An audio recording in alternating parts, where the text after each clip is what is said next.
Welcome back to Learn JavaScript on Codecademy. We're in the Advanced Objects section. This is the this keyword. Objects are collections of related data and functionality. We store that functionality in methods on our objects. Here we have const goat. We have diet type herbivore, and make sound is this method that logs ba. In our goat object, we have a .make sound method. We can invoke the .make sound method on goat. We invoke it here. Goat.make sound prints ba. Nice. We have a Go object that can print ba to the console. Everything seems to be working fine. What if we wanted to add a new method to our Go object called .diet that prints the goat's diet type? Here we have const goat, and it says diet type herbivore, has that make sound that logs ba, and then we have diet that logs diet type. When we try calling goat.diet, the output will be a reference error. Diet type is not defined.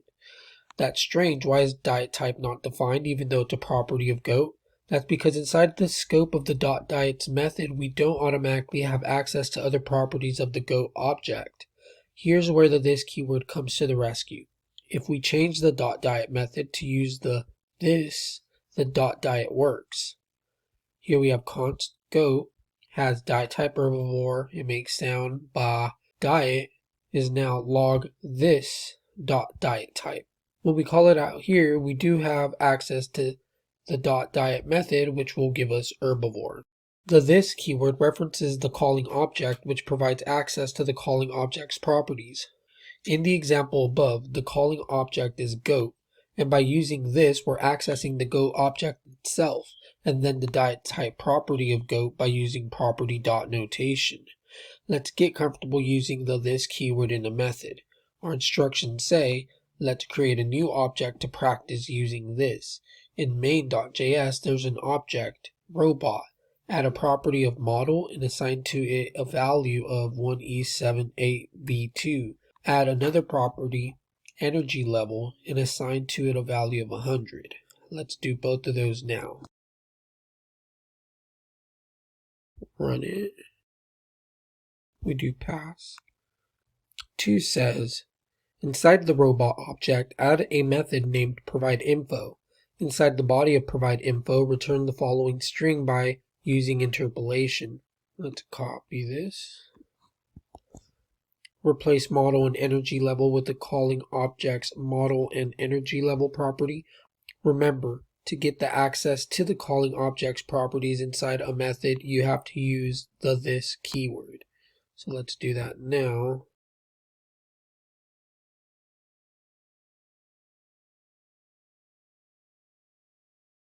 Run it, and we do pass.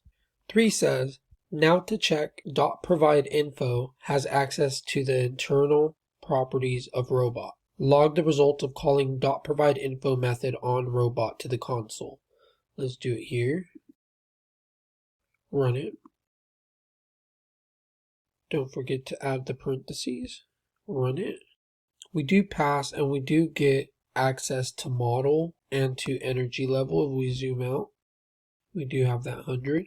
So what we're learning here, we're able to do that using the this keyword. And like it tells us, the this keyword references the calling object, which provides access to the calling object's properties. We're able to use interpolation here to access the values we wanted. And I did use the anonymous function here. We could have done this ES6 way, got rid of function, and even the colon. And this would also work. If we run it, it should still work. And it did. This is the newer, cleaner way of writing that method. Both would work. The main point of this lesson is using this to access other properties in your object here. As long as you're understanding that, you guys are getting this lesson, and I'll see you in the next one.